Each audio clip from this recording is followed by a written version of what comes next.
The objective of this experiment is, first, we want to determine the reflection object when the light traveling through air encounters a glass surface area.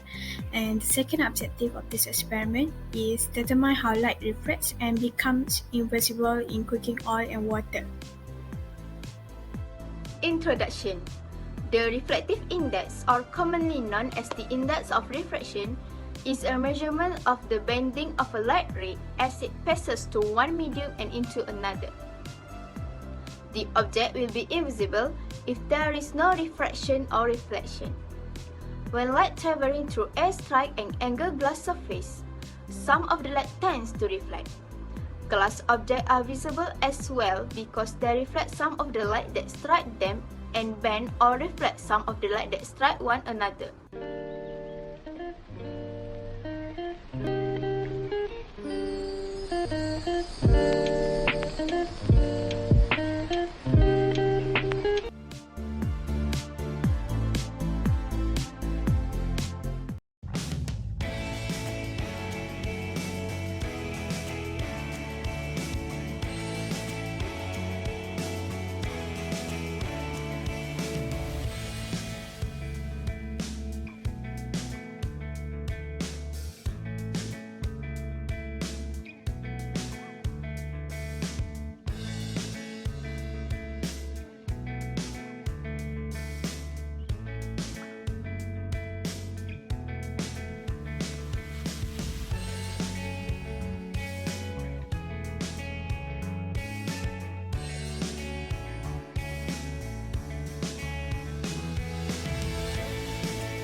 Next, result for this experiment.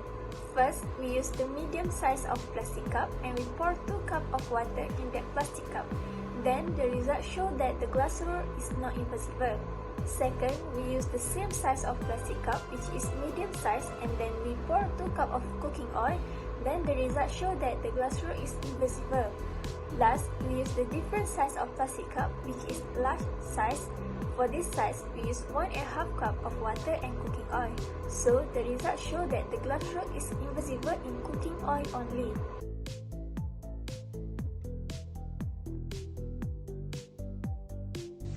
For the next part is discussion. In this experiment, we did an analysis to determine the reflection of object when the light travels through air and encounter a glass surface area. We also did some observation on how light refracts and become invisible in cooking oil and water. We used different amount of water and cooking oil in this experiment. When 2 cups of water is used, the glass rod did not become invisible at all. But when 2 cups of cooking oil and 1.5 cup of cooking oil and water is used, the glass rod did become invisible, but only in the cooking oil part. We know that every material have an index of refraction that is linked to the speed of light in the material. So, we should always test this demonstration first because some glass rod will not disappear if the refractive index does not match with the oil used. In this experiment, vegetable cooking oil is the best to use. Conclusion: the oil and the plastic cup have the same index of refraction as a result of the experiment. When light flows from the oil to the cup and back, it does not change speed or direction. We can't see it since the plastic cup doesn't bend the light. When light travels from one medium to another, it changes speed and as a result, its direction shifts slightly. The index of refraction is the measurement of how much light changes direction. The higher the index of refraction of a material, the slower light travels through it, and the smaller the speed difference between two clear materials, the less reflection at the boundary will occur.